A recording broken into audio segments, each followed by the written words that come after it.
اعوذ باللہ من الشیطان الرجیم بسم اللہ الرحمن الرحیم۔ تمام عاملین کو یا علی مدد والسلام علیکم ورحمۃ اللہ وبرکاتہ۔ عزیزان، جیسا کہ آپ لوگ جانتے ہیں کہ اب محرم الحرام قریب ہے، تو اس لحاظ سے انشاءاللہ تبارک و تعالی آنے والے وقت میں یزید کے خلاف اور مقصرین کے خلاف ہماری مکمل ویڈیوز آئیں گی آپ تک۔ مکمل ایک اشرہ ہوگا جس میں سے 5 مقصرین کے خلاف، 5 نواسب کے خلاف، بالخصوص یزید کے موضوع پر ان ویڈیوز کو کمپائل کر کے آپ کے سامنے رکھا جائے گا۔ فی الحال جو بہت زیادہ شور مچایا جاتا ہے عبداللہ ابن سبا کے لحاظ سے، کیونکہ ہمارے علماء نے کئی بار اس پر جوابات دیے، ہماری کتب مناظرہ بھری پڑی ہیں عبداللہ ابن سبا کے رد سے، باقاعدہ علماء نے اس کے رد پر پوری کتابیں لکھی ہیں، محقق مرتضی عسکری وغیرہ۔ لیکن کچھ بیچارے مولوی حضرات جو اپنے گزشتہ مولوی حضرات کی ساری تحقیق پکڑ کے لے آتے ہیں، مولوی عبدالجبار دیوبندی صاحب کی طرح، جنہیں آج ہمیں جواب دینا ہے،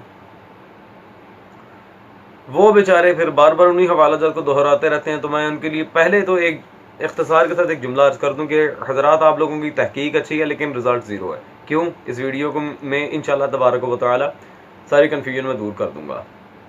تو چلتے ہیں جی مولوی صاحب کے بیان کی طرف، ان کے پوائنٹس کی طرف اور ان کے دلائل کی طرف۔ میں آپ کو بتاؤں گا کہ ان کو یہ عقائد سب سے پہلے سکھانے والا کون ہے۔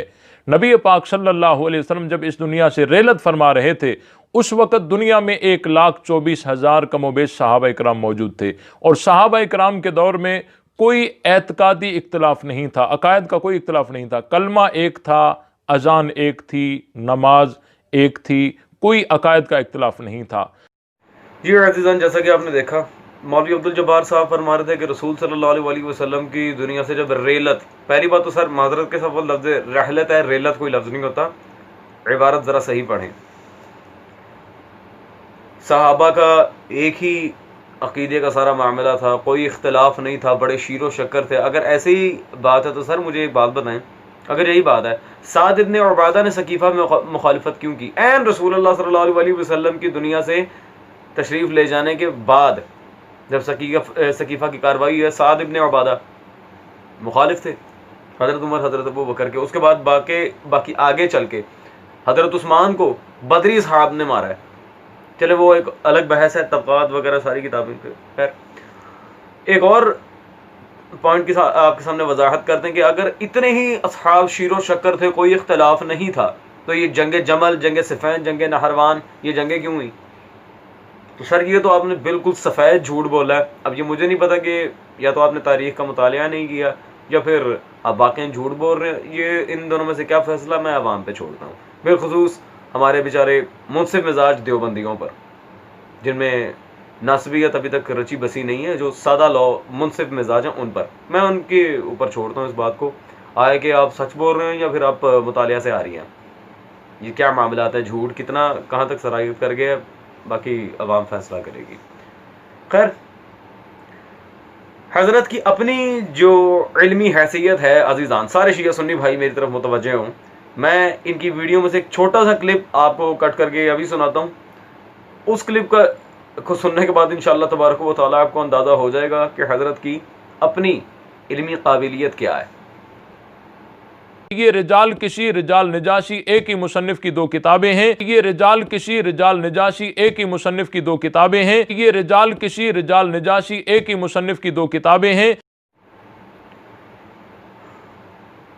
جی عزیزان، بالخصوص میں تو سبحان اللہ بہت زیادہ پریفر کروں گا حضرت کو، جتنی انہوں نے خوبصورت بات یہاں کر دی ہے۔ ہمارے تو علم میں آج اس قدر اضافہ ہوا ہے کہ ہمیں اندازہ ہی نہیں تھا، ہم بیچارے اتنے سالوں سے غلط کتابیں پڑھتے آ رہے ہیں۔ آج حضرت نے ہمیں بتایا ہے کہ جی رجال قشی اور رجال نجاشی یہ دونوں ایک ہی عالم کی لکھی ہوئی کتابیں ہیں، اور انہوں نے 2 دفعہ اپنی ویڈیو میں رجال قشی کو رجال کیشی کہا ہے۔ خیر، رجال القشی کے بارے میں اب یہ میرے ہاتھ میں موجود ہے مطبوعہ بیروت لبنان رجال قشی۔ پہلے رجال قشی کے عالم کا آپ نام دیکھ لیں جی، محمد بن عمرو بن عبد العزیز القشی، ٹھیک ہے جی۔ رجال قشی کے رائٹر ہیں جناب محمد بن عمرو بن عبد العزیز القشی رحمۃ اللہ علیہ۔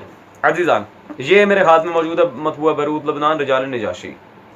اب رجال نجاشی کے جو رائٹر ہیں نام آپ خود پڑھ سکتے ہیں.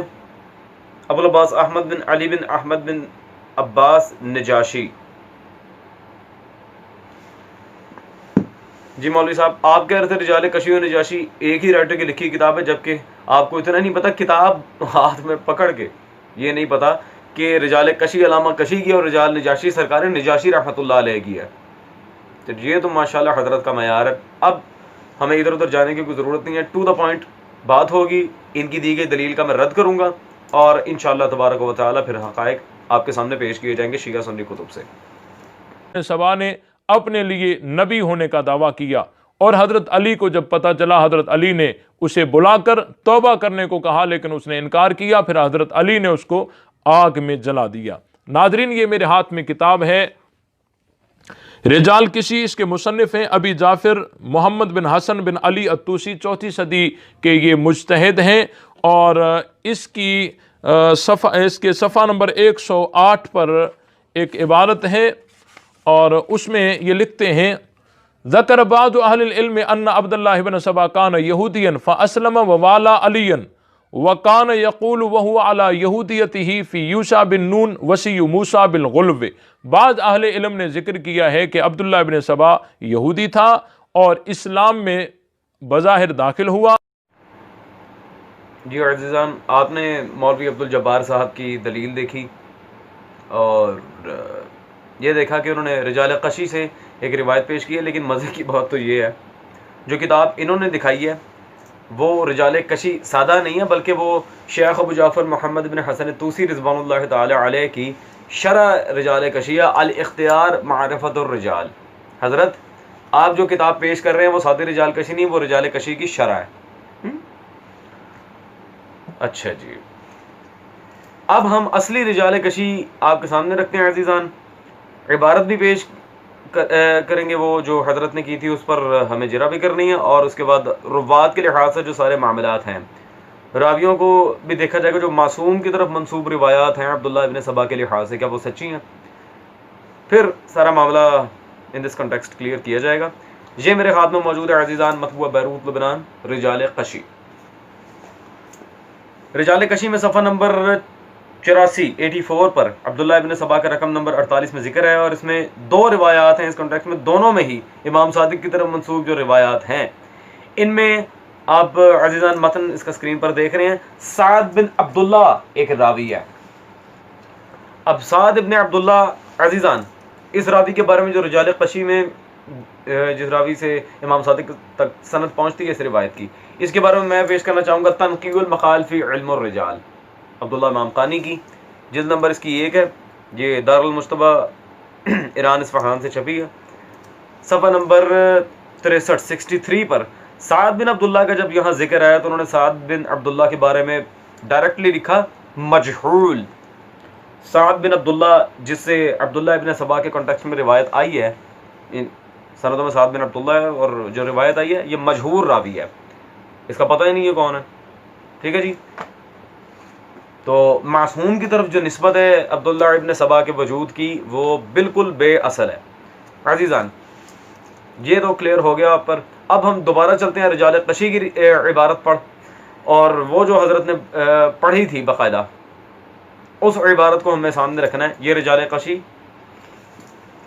اور اس میں صفحہ نمبر 85 پر جو یہاں پر علامہ کشی نے ذکر کیا ہے، بعض اہل العلم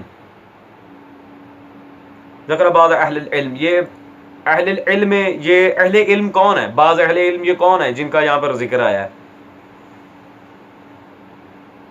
یہ بعض اہل علم کون ہے حضرت؟ کیا یہ شیعہ تھے، سنی تھے، ثقہ تھے، مدلس تھے، مجہول تھے، ضعیف تھے، کون تھے؟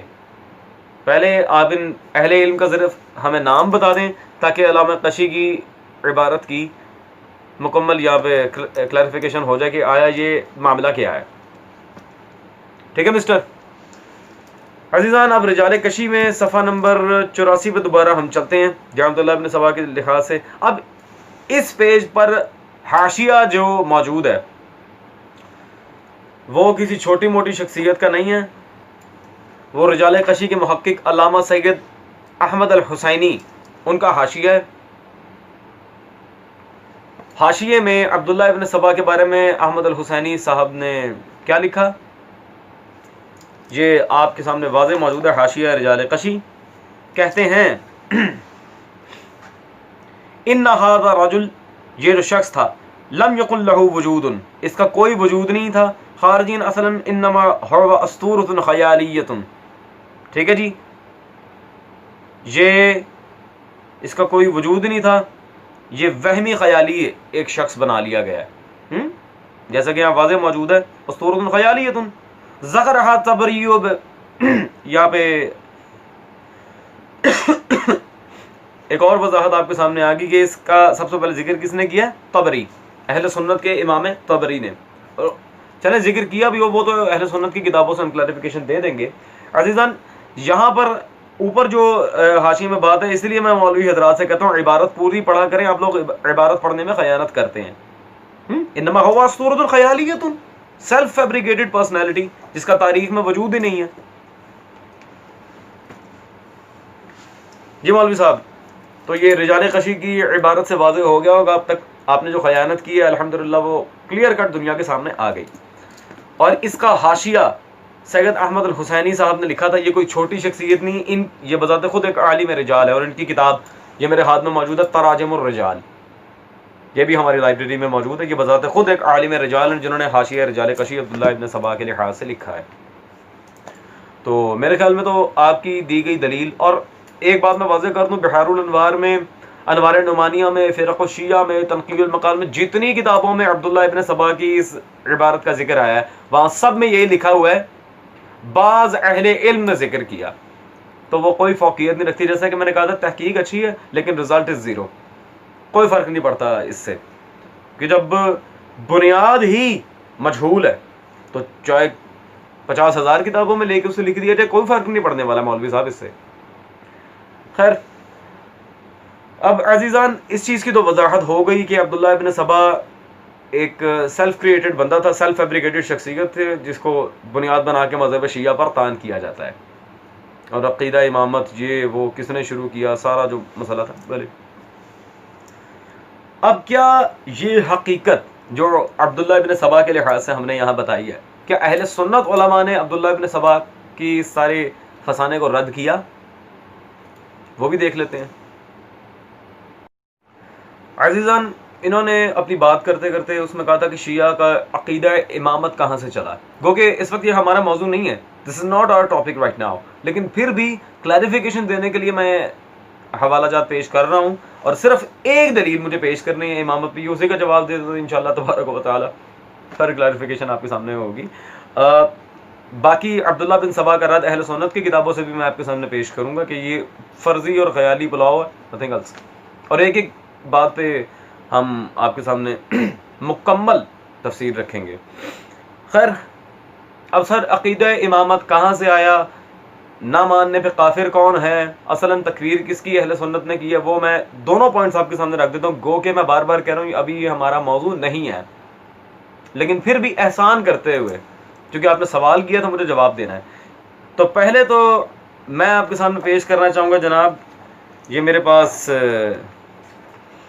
موجودہ سن 1949 کی یہ لاہور سے چھپی آپ کے عالم ربانی شاہ اسماعیل دہلوی کی کتاب منصب امامت. یہ شاہ اسماعیل دہلوی کی کتاب منصب امامت میرے ہاتھ میں موجود ہے. اس میں صفحہ نمبر 74 پر شاہ اسماعیل دہلوی اپنی اس کتاب منصب امامت میں صفحہ 74 پر کیا کہتے ہیں؟ امامت عطیہ ربانی ہے نہ کہ اصطلاحات انسانی. امامت منصوص من اللہ ہوتی ہے، تکے سے پکڑ کے کوئی امام نہیں بنا دیتا کسی بندے کو. ٹھیک ہے جی، یہ تو آپ کے خود شاہ اسماعیل دہلوی صاحب نے بھی اپنی کتاب منصب امامت میں تسلیم کر لیا. جی مولوی صاحب کہاں گئی تکفیر؟ رہ گئی بات تکفیر کی، وہ تو اینڈ میں آپ کو میں بتاؤں گا کہ اہل سنت علماء نے کس طبقے کی تکفیر کی ہے. وہ فی الحال ابھی مجھے عبداللہ ابن سبا کے لحاظ سے بات کرنی ہے. تو سب سے پہلے تو چلتے ہیں اس شخصیت کی طرف جس نے عبداللہ ابن سبا کے اس من گھڑت شخصیت کو لوگوں کے سامنے رکھا اور بتایا کہ محض جھوٹ ہے اور شیعہ علی کی مخالفت میں یہ جھوٹ کھڑا گیا ہے صرف ہمیں ملائن کرنے کے لیے. لیکن میں ان کی کتاب کا حوالہ بغیر تعارف کے نہیں دوں گا، پہلے میں ان کا تعارف کرواؤں گا۔ یہ میرے ہاتھ میں موجود ہے کتاب الاعلام، خیر الدین زرکلی کی، مطبوعہ بیروت، اور جلد نمبر ہے جس کی 3، کتاب الاعلام میں جلد نمبر 3 صفحہ نمبر 231 پر علامہ خیر الدین زرکلی ان کو یہاں پہ ان کا ذکر کرتے ہیں۔ کیا نام ہے جی ان کا؟ طاہا حسین، طاہا بن حسین بن علی بن سلامہ دکتور فی الادب، طاہا حسین، طاہا مصری، ان کا حوالہ مجھے آپ کے سامنے ذکر کرنا ہے عزیزان۔ تو جن کا ابھی میں نے تعارف کروایا، جنہیں خیر الدین زرکلی نے اہل سنت تسلیم کی اپنی کتاب میں، کل کو یہ بھی کہہ سکتے تھے جس کی کتاب دکھا رہے ہو ہم اسے مانتے ہی نہیں ہیں، میں نے پہلے ہی ان کی توثیق پیش کر دی۔ یہ میرے ہاتھ میں انہی کی کتاب موجود ہے، حضرت عثمان تاریخ کی روشنی میں، طاہا حسین صاحب کی۔ اس میں پیج نمبر 162 صفحہ نمبر 162 پر وہ لکھتے ہیں جی، میرا خیال یہ کہ ابن سبا کی بات کو اتنا بڑھانے چڑھانے والے اپنی ذات پر اور تاریخ پر بڑی زیادتی کرنے والے ہیں۔ یہ کمنٹس سنیں ان کے۔ سب سے پہلی بات تو یہ ہے کہ وہ اہم مصادر جس میں حضرت عثمان کی مخالفت کی تفصیل ہے ابن سبا کے ذکر سے خالی ہیں۔ ٹھیک ہے جی، آگے چنانچہ ابن سعد حضرت عثمان کی خلافت اور لوگوں کی ان سے مخالفت کے حالات بیان کرنے میں ابن سبا کا کوئی تذکرہ تک نہیں کرتے۔ اسی طرح انصاب الاشراف میں بلاغری اس کا کوئی ذکر نہیں کرتے۔ میرا خیال ہے کہ انصاب الاشراف سب سے زیادہ اہم ماخذ ہے جس میں حضرت عثمان کے واقعات پر پوری تفصیل کے ساتھ لکھے گئے ہیں۔ ٹھیک ہے جی، ہاں یہ پوائنٹ ہے۔ ہاں طبری نے سیف ابن عمر کی روایت سے ابن سبا کا ذکر کیا، اور ایسا معلوم ہوتا ہے کہ بعد میں آنے والے مورخین نے طبری سے ہی لیا ہے۔ ٹھیک ہے جی، تو علامہ طاہا مصری جو بذات خود جامع الازہر مصر کے فاضل ہیں، مولوی صاحب میں کہتا ہوں آپ کے طاہا مصری کے سامنے آپ کی حیثیت ہی کیا ہے۔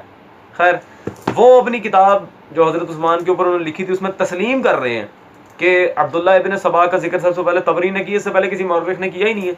تو سب سے پہلے یہ ڈنڈی ماری ہے جی آپ کے امام طبری نے اپنی تاریخ طبری میں۔ اب ایک عقلی دلیل میں یہاں پہ پیش کر بھی دوں، طبری سے پہلے جو اہل سنت علماء گزرے ہیں مورخین، انہوں نے تو ابن سبا کو کوئی ذکر نہیں کیا۔ بالکل طاہا مصری یہاں بالکل ٹھیک بات کر رہے ہیں، اور یہ موقف میں خود بھی پیش کر سکتا تھا، لیکن میں نے تحقیق طاہا مصری کی اس لیے پیش کی ہے تاکہ یہ میرا انفرادی موقف نہ ہو، نہ ہی کسی شیعہ کا۔ آپ کے عالم لکھ رہے ہیں اور سرٹیفائڈ عالم، مجہول نہیں۔ طبری سے پہلے کے جو مورخین جیسے آپ کے امام ابن قتیبہ دینوری صاحب ہیں، ان کی کتاب المعارف میرے پاس موجود ہے، اس میں کوئی ابن سبا کا ذکر نہیں حضرت عثمان کے چیپٹر میں۔ اسی طرح ان سے بھی پچھلے امام آپ کے محمد ابن سعد، ان کی طبقات ابن سعد طبقات الکبریٰ میرے پاس موجود ہے، اس میں بھی کوئی عبداللہ ابن سبا کا ذکر نہیں ہے۔ اور ان سے بھی پرانے امام آپ کے ابو محمد عبد الملک بن حشام، ان کی سیرت ابن حشام موجود ہے، کوئی عبداللہ ابن سبا کا ذکر نہیں۔ تو یہ آپ کے امام طبری کو کہاں سے خواب آ گیا کہ عبداللہ ابن سبا ایک بندہ تھا، اس نے 60,000 صحابہ کی مت مار دی، اور مولا علی کی الوہیت کا عقیدہ اس نے بلیک میں بیچنا شروع کر دیا، تو پتہ نہیں کیا کیا۔ سر خدا کا خوف کریں، آپ کا اپنا عالم تسلیم کر رہا ہے کہ سب سے پہلے طبری نے یہ بکواس لکھی ہے، اس کے علاوہ کسی مورخ قبل از طبری نے اس کا ذکر تک نہیں کیا حضرت عثمان کے حالات۔ نو اب کیا عبداللہ ابن سبا، جس طرح ہم نے رجال کشی پیش کی تھی کہ یہ سیلف فیبریکیٹڈ شخص ہے، کیا عبداللہ ابن سبا کے سیلف فیبریکیٹڈ خیالی پلاؤ ہونے پر اہل سنت علماء کے ہاں کوئی دلیل ہے؟ کسی اہل سنت نے لکھا کہ یہ کوئی تھا ہی نہیں، بس اسے گھڑ لیا گیا؟ جی ہاں، اسی طاہا مصری جس کا ذکر پہلے ہو چکا ہے، انہوں نے اپنی کتاب حضرت علی تاریخ کی روشنی میں، مولا علی پر جو کتاب لکھی انہوں نے تاریخ اور سیاست کی روشنی میں، طاہا مصری نے اس بات کو تسلیم کیا ہے۔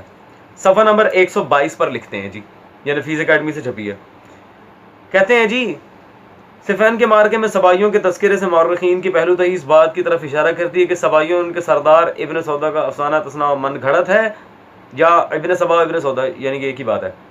اور یہ آخری دنوں میں جب شیعہ اور دوسرے اسلامی فرقوں میں معرکہ آرائی ہوئی تو تراشا گیا، مخالفین شیعہ کا مقصد تھا کہ اس مذہب کے اصول میں یہودی عنصر داخل کر دیں تاکہ اللہ اکبر، یہ دیکھ لیں کس طرح ایک ایک پوائنٹ کلیئر ہو رہا ہے، خاص کر برادران اہل سنت سے میں کہوں گا غور کریں۔ مخالفین شیعہ کا مقصد یہ تھا کہ اس مذہب کے اصول میں یہودی عنصر داخل کر دیں تاکہ چال گہری ہو جائے اور اپنی غرض میں کامیاب ہوں۔ تو بالآخر اہل سنت علماء نے خود تسلیم کر لیا کہ یہ من گھڑت چیز ہے، self fabricated totally fake, not acceptable at all. جی مولوی عبد الجبار صاحب, اب تو آپ کو کلیریفیکیشن مل گئی نا کہ عبداللہ ابن سبا یا عبداللہ ابن سودا, اول تو اس کے تاریخ میں نام بھی دو مشہور ہیں ماشاءاللہ, کلیریفیکیشن ہی نہیں ہے, آپ کے علماء نے لکھا. اس کے بارے میں ساری کلیریفیکیشن آپ کے پاس آ چکی ہے کہ یہ کچھ بھی نہیں ہے, سیلف کریٹڈ, سیلف فیبریکیٹڈ, کچھ بھی نہیں. جہاں تک رہے گی تکفیر کی بات, عقیدہ امامت پہ شاہ اسماعیل دہلوی کی کتاب دکھا چکا ہوں, اس نے ہماری تائید کی ہے. اگر تکفیر کرنی ہے شاہ اسماعیل دہلوی کی کیجیے گا, ٹھیک ہے, آپ کے اکابرین میں سے, آپ کے اور وہابی دونوں سے امام مانتے ہیں. رہ گئی تکفیر کے بعد کہ کافر کون ہے, تو وہ تو بتائے بغیر میں جاؤں گا نہیں مولوی صاحب, غلط جگہ پنگا لیا. یہ آپ کے کسی شیعہ کی کتاب نہیں دکھا رہا, آپ ہی کے گھر کے احمد رضا خان صاحب کی کتاب ہے تمہید ایمان مع حسام الحرمین, 2 کتابوں کا مجموعہ تمہید ایمان اور حسام الحرمین. اس میں صفحہ نمبر 90 پر دیوبندی اور وہابی مسلک کے بارے میں احمد رضا کا کیا فتویٰ ہے وہ آپ کے سامنے رکھتے ہیں. ہم کہتے ہیں جی بے شک بزازیہ اور فتاوی خیریہ اور مجموع الانہر اور در المختار وغیرہ معتمد کتب میں ایسے کافروں کے حق میں فرمایا جو ان کے کفر و عذاب میں شک کرے خود کافر ہے. اللہ اکبر. کفر کے فتوے لگانے والے علماء دیوبند سے میری اتنی گزارش ہے, مولوی صاحب ذرا گھر میں بھی جھانک کے دیکھ لیں, کہیں خود علماء اہل سنت نے آپ کے اوپر تو نہیں نا کفر کے فتوے لگائے ہوئے. ایک سیلف فیبریکیٹڈ شخصیت کو لا کے مذہب شیعہ کو یہودیت کے دہانے پہ کھڑا کر کے رجال کشی کی آدھی ادھوری عبارت پڑھ کے خود یہودیوں والے کام آپ کریں, اور پھر بھی ہم یہودی ہیں. سبحان اللہ. نیکسٹ ٹائم تھوڑا سا نا کچھ سند متن تھوڑا اس پہ تحقیق کر کے آئیے گا. تو جیسا کہ عزیزان میں نے سٹارٹ میں کہا تھا, دوبارہ کہتا ہوں, تحقیق اچھی ہے, رزلٹ زیرو.